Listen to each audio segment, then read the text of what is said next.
ಸ್ವಾದ ಸರೋವರಕ್ಕೆ ಸ್ವಾಗತ. ಜಯರಾಮ್ ಮತ್ತು ಲತಾ ಮಾಡುವ ನಮಸ್ಕಾರಗಳು. ವೀಕ್ಷಕರೇ, ನಾನು ಯುಗಾದಿ ಹಬ್ಬದ ಸೀರೀಸ್ ಅಂತ ಈಗ ಆಲ್ರೆಡಿ 2 ಪದಾರ್ಥಗಳು ತೋರಿಸಿದ್ದೀನಿ. ಒಂದು ವಿಭಿನ್ನ ಶೈಲಿಯಲ್ಲಿ ಮಾಡುವ ಶಾವಿಗೆ ಪಾಯಸ, ಮತ್ತು ಗೋಧಿ ಹಿಟ್ಟಲ್ಲಿ ಮಾಡುವ ಹೋಳಿಗೆ ಒಬ್ಬಟ್ಟು ತೋರಿಸಿದ್ದೀನಿ. ಇವತ್ತು ನಿಮಗೆ ಮೂರನೇದಾಗಿ ಮಾವಿನಕಾಯಿ ಚಿತ್ರಾನ್ನ ಹೇಗೆ ಮಾಡೋದು ಅಂತ ತೋರಿಸ್ತೀನಿ. ಮಾವಿನಕಾಯಿ ಚಿತ್ರಾನ್ನ ಎಲ್ರಿಗೂ ಗೊತ್ತಿರೋ ವಿಷಯನೇ. ಒಬ್ಬೊಬ್ಬರು ಒಂದೊಂದು ಶೈಲಿಯಲ್ಲಿ ಮಾಡ್ತಾರೆ. ನಾವು ನಮ್ಮ ಮನೆಯಲ್ಲಿ ಯಾವ ಶೈಲಿಯಲ್ಲಿ ಮಾಡ್ತೀವಿ ಅಂತ ತೋರಿಸ್ತೀನಿ. ಈಗ ನೋಡೋಣ. ಈಗ ಬಾಣಲೆ ಇಟ್ಟಿದ್ದೀನಿ, ಗ್ಯಾಸು ಹಚ್ಚಿದ್ದೀನಿ, ಬಿಸಿಯಾಗಿದೆ. ಈಗ ಒಂದು ಅರ್ಧ ಟೀ ಸ್ಪೂನಷ್ಟು ಮೆಂತ್ಯ ಡ್ರೈ ರೋಸ್ಟ್ ಮಾಡ್ಕೊತಾ ಇದ್ದೀನಿ. ಏನೂ ಹಾಕೋತಾ ಇಲ್ಲ, ಅದರಲ್ಲಿ ಎಣ್ಣೆ ಇಲ್ಲ, ಬರೀ ಮೆಂತ್ಯ ಡ್ರೈ ರೋಸ್ಟ್ ಮಾಡ್ಕೊತಾ ಇದ್ದೀನಿ. ಸಣ್ಣ ಉರಿನಲ್ಲೇ ಮಾಡೋಣ. ಮೆಂತ್ಯ ಸ್ವಲ್ಪ ಬಣ್ಣ ಬದಲಾಗಬೇಕು ಮತ್ತು ಅದ್ರ ಪರಿಮಳ ಬರಬೇಕು.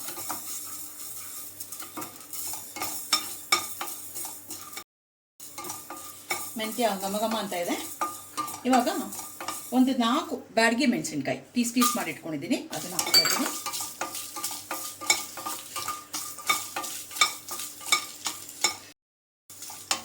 ಮೆಣಸಿನ್ಕಾಯಿ ಹುರಿದಿದೆ. ಇವಾಗ ಒಂದು ಸ್ವಲ್ಪ ಕರಿಬೇವು ಪೀಸ್ ಕಟ್ ಮಾಡಿ ಇಟ್ಕೊಂಡಿದ್ದೀನಿ, ಚಿಕ್ಕ ಪೀಸಾಗಿ, ಅದನ್ನು ಹಾಕ್ತಾ ಇದ್ದೀನಿ. ಮತ್ತು ನಾನು ಫ್ರೆಶ್ ತೆಂಗಿನಕಾಯಿ ಬದಲು ಡೆಸಿಕೇಟೆಡ್ ಕೋಕೋನಟ್ ಇಟ್ಕೊಂಡಿದ್ದೀನಿ. ಡೆಸಿಕೇಟೆಡ್ ಕೋಕೋನಟ್ ಅಂದರೆ ತೆಂಗಿನಕಾಯಿ ಡ್ರೈ ಆಗಿರುತ್ತೆ, ಅದು ಅಂಗಡಿಗಳಲ್ಲೆಲ್ಲ ಸಿಗುತ್ತೆ. ಈಗಿನ ತೆಂಗಿನಕಾಯಿ ರೇಟ್ ಒಳಗೆ ಡೆಸಿಕೇಟೆಡ್ ಕೋಕೋನಟೇ ಉಪಯೋಗಿಸೋದು ಉತ್ತಮ ಅನ್ನಿಸ್ತು. ಹಾಗಾಗಿ ನಾನು ಸುಮಾರು ದಿನಗಳಿಂದ ಪಲ್ಯಗಳಿಗೆ ಏನು ಮಾಡೋದು ಡೆಸಿಕೇಟೆಡ್ ಕೋಕೋನಟೇ ಯೂಸ್ ಮಾಡ್ತಾ ಇದ್ದೀನಿ. ಆ ತೆಂಗಿನಕಾಯಿ ಹಾಕಿದಂಗೆ ಅನಿಸುತ್ತೆ, ಅದೇ ಥರ ಫ್ಲೇವರ್ ಬರ್ತಾ ಇದೆ. ಸೊ ಕಡೆಯದಾಗಿ 1 ಕಪ್ಪಷ್ಟು ತೆಂಗಿನ ತುರಿ ಅಂದರೆ ಡೆಸಿಕೇಟೆಡ್ ಕೋಕೋನಟ್ ಹಾಕ್ಕೊಂಡಿದ್ದೀನಿ. ಇದನ್ನು 1 ನಿಮಿಷ ಬಾಡಿಸ್ಬಿಟ್ಟು ಗ್ಯಾಸ್ ಆಫ್ ಮಾಡಿಬಿಡ್ತೇನೆ. ಮತ್ತು ಇದು ಪೂರ್ತಿ ಆರಿದ ಮೇಲೆ ಇದನ್ನು ಚಿಕ್ಕ ಜಾರಿಗೆ ಹಾಕ್ಕೊಂಡು ಒಂದು ಸ್ವಲ್ಪ ನೀರು ಹಾಕ್ಕೊಂಡು ರುಬ್ಕೋತೀನಿ. ಇದನ್ನು ಮಿಶ್ರಣ ಪೂರ್ತಿ ಆರಿತ್ತು. ಇದನ್ನು ಚಿಕ್ಕ ಜಾರಿಗೆ ಹಾಕ್ಕೊಂಡು ಸ್ವಲ್ಪ ನೀರು ಹಾಕ್ಕೊಂಡು ರುಬ್ಕೊಂಡಿದ್ದೀನಿ. ಕೆಂಪು ಮೆಣಸಿನ್ಕಾಯಿ ಹಾಕಿರೋದ್ರಿಂದ ಎಲ್ಲ ಕೆಂಪಾಗಿ ಬಂದಿದೆ. ನೋಡಿ, ಹೀಗೆ ಬಂದಿದೆ. ಇದನ್ನೇ ಒಂದು ಪಕ್ಕಕ್ಕೆ ಇಟ್ಬಿಡೋಣ. ಈ ಕಡೆಯಲ್ಲಿ ಬಾಣಲೆ ಇಟ್ಟಿದ್ದೀನಿ. ಬಾಣಲೆಗೆ ಒಂದು 2 ಸ್ಪೂನಷ್ಟು ಎಣ್ಣೆ ಹಾಕೋತಾ ಇದ್ದೀನಿ.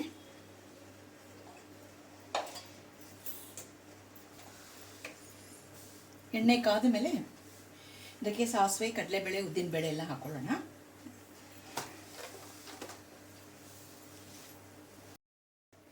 ಎಣ್ಣೆ ಕಾದಿದೆ. 1 ಟೀ ಸ್ಪೂನಷ್ಟು ಸಾಸಿವೆ ಸ್ವಲ್ಪ ಚಿಟಿ ಅನ್ನಬೇಕು.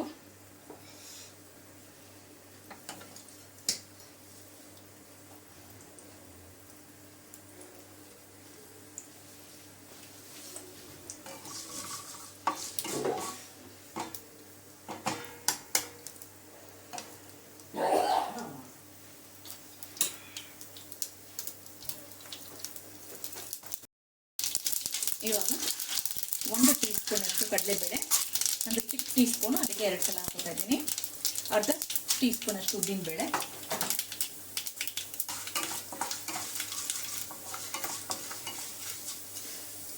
3 ಹಸಿ ಮೆಣಸಿನ್ಕಾಯಿ ಉದ್ದುದ್ದಕ್ಕೆ ಸೀಳ್ಕೊಂಡಿದ್ದೀನಿ.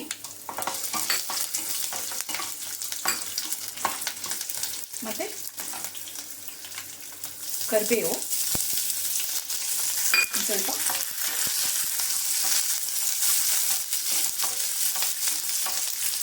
ಕಡಲೆಕಾಯಿ ಬೀಜ ಈ ಕಪ್ಪಲ್ಲಿ 3/4 ಕಪ್ಪಷ್ಟು ತೊಗೊಂಡಿದ್ದೀನಿ.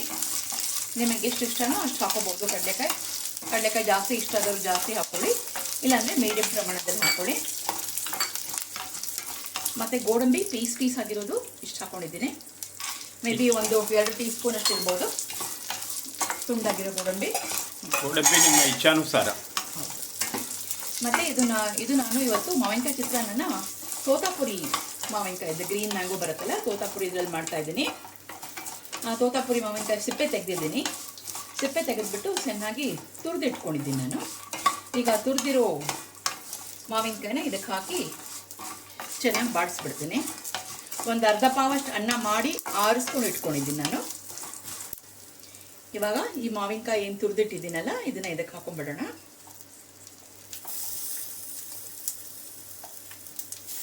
ಹಾಕೊಂಡ್ಬಿಟ್ಟು ಇದು ಚೆನ್ನಾಗಿ ಬೇಯಬೇಕು. ಚೆನ್ನಾಗಿ ಬಾಡಿಸಿ ಬೇಯಿಸಬೇಕು. ಇದೊಂದು 5 ನಿಮಿಷದವರೆಗೂ ತೊಗೋಬೋದು.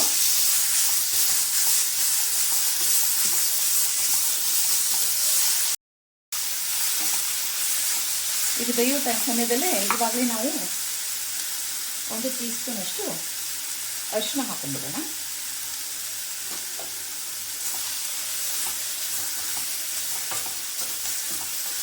ಇದು 4-5 ನಿಮಿಷ ತಗೊಳುತ್ತೆ. ಇದು ಮಾವಿನಕಾಯಿ ಗೊಜ್ಜು ಅಂತಾರೆ. ಇದನ್ನು ಚೆನ್ನಾಗಿ ಬಾಡಿಸ್ಬಿಟ್ರೆ ನೀವು ಇದನ್ನು ಆ್ಯಕ್ಚುಲಿ ಸ್ಟೋರ್ ಮಾಡಿ ಇಟ್ಕೋಬೋದು. ಬಾಟ್ಲಲ್ಲಿ ಹಾಕ್ಕೊಂಡು ಚಪಾತಿ ಜೊತೆಗೆ ಅಥವಾ ಅನ್ನ ಜೊತೆ ಕಲ್ಸ್ಕೊಂಡು ತಿನ್ನೋಕ್ಕೆ ತುಂಬ ಚೆನ್ನಾಗಿರುತ್ತೆ. ಒಂದು 5 ನಿಮಿಷ ಇದನ್ನು ಚೆನ್ನಾಗಿ ಬಾಡಿಸ್ಬಿಡೋಣ. ಇವಾಗ ಈ ರುಬ್ಬಿಟ್ಕೊಂಡಿದ್ದ ಮಿಶ್ರಣ ಇದೆಯಲ್ಲ, ಮಿಶ್ರಣ ಬಿಸಿ ಸೇರಿಸ್ಕೊಂಡ್ಬಿಡೋಣ. ಸೊ ಮೆಂತ್ಯದ ಘಮ ಬರುತ್ತೆ ನಮ್ಮ ಚಿತ್ರಾನ್ನಕ್ಕೆ.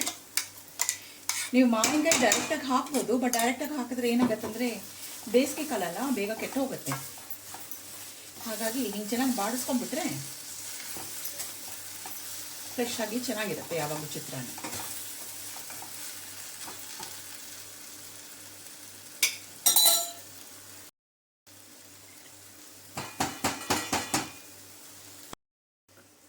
ವೀಕ್ಷಕರೇ, ಚೆನ್ನಾಗಿ ಬೆಂದಿದೆ. ಇವಾಗ ನೋಡಿ, ನೀರಿನ ಅಂಶ ಏನೂ ಇಲ್ಲ.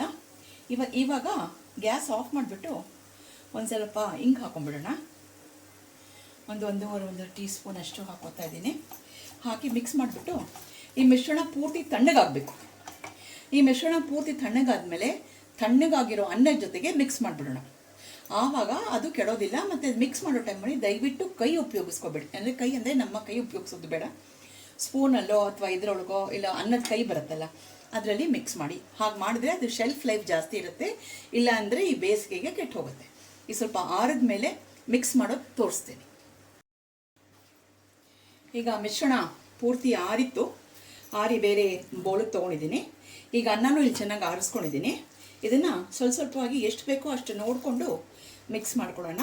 ಉಳಿದದನ್ನು ನೀವು ಮಾವಿನಕಾಯಿ ಗೊಜ್ಜು ಅಂತ ಹೇಳಿ ಒಂದು ಏರ್ಟೈಟ್ ಡಬ್ಬದಲ್ಲಿ ಹಾಕಿ ಫ್ರಿಜ್ಜಲ್ಲಿ ಇಟ್ಕೊಂಡ್ರೆ ನೀವು ಚಪಾತಿ ಜೊತೆಗೆ ಇಲ್ಲ ಅರ್ಜೆಂಟಾಗಿ ಬೇಕಾದರೆ ಅನ್ನ ಜೊತೆಗೆ ಕಲ್ಸ್ಕೊಂಡು ತಿನ್ಬೋದು. ಈ ಮಿಶ್ರಣಕ್ಕೆ ಉಪ್ಪು ಹಾಕಿಲ್ಲ ಇದಕ್ಕೆ. ಸೊ ನೀವು ಅನ್ನ ನೋಡಿಕೊಂಡು ಎಷ್ಟು ಬೇಕೋ ಅಷ್ಟು ಉಪ್ಪು ಹಾಕ್ಕೊಳ್ಳಿ. ಇದಕ್ಕೂ ಚಪಾತಿ ಜೊತೆ ನೆಂಚ್ಕೋಬೇಕಾದ್ರೆ ಉಪ್ಪು ಹಾಕ್ಕೊಂಡು ತಿನ್ಬೋದು. ಈಗ ಇದನ್ನು ಕೈಯಲ್ಲಿ ನೆನೆಸೋದು ಬೇಡ, ಇದರಲ್ಲೇ ಕಲಸೋಣ. ಸ್ವಲ್ಪ ನಿಧಾನ ಕಲಿಸ್ಬೇಕು. ಕಲಸೋ ಸಮಯದಲ್ಲೇ ನಾನಿವಾಗ ಒಂದು ಸ್ವಲ್ಪ ಉಪ್ಪು ಹಾಕೊಂಡ್ಬಿಡ್ತಾ ಇದ್ದೀನಿ. ಒಂದರಿಂದ 1.5 ಟೀ ಸ್ಪೂನ್ ರುಚಿಗೆ ತಕ್ಕಷ್ಟು ಬೇಕಾಯ್ತಂದ್ರೆ ಮತ್ತೆ ಹಾಕೊಳ್ಳೋಣ.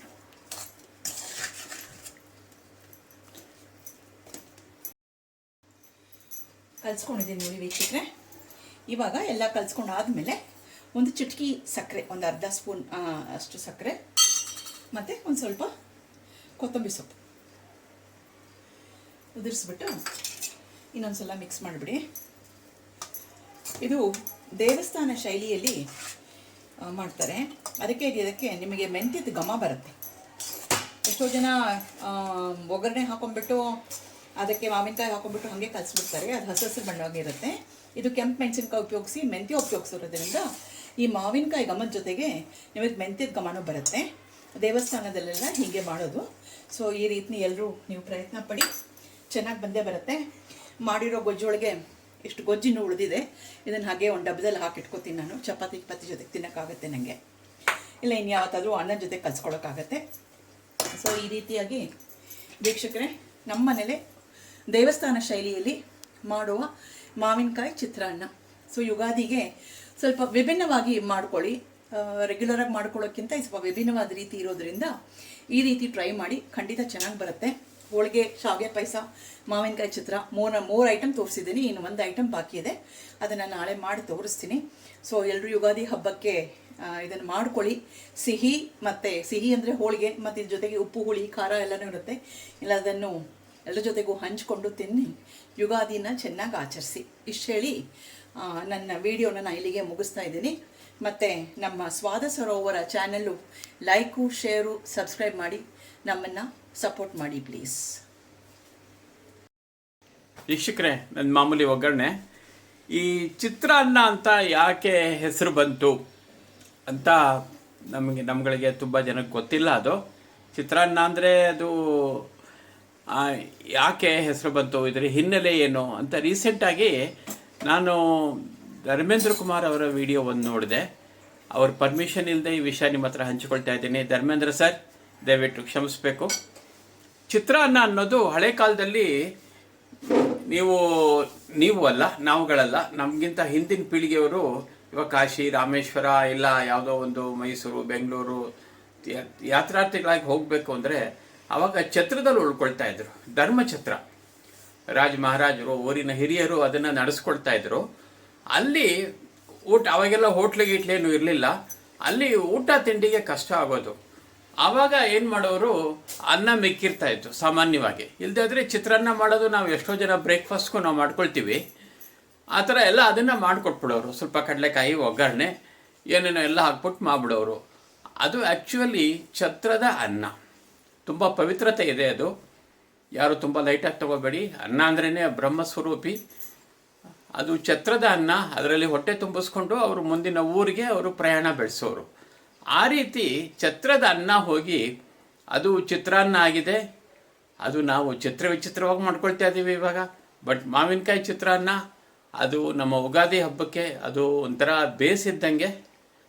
ಅದನ್ನು ನೀವೆಲ್ಲ ಮಾಡ್ಕೊಂಡು ತಿಂದು ಎಂಜಾಯ್ ಮಾಡಿ.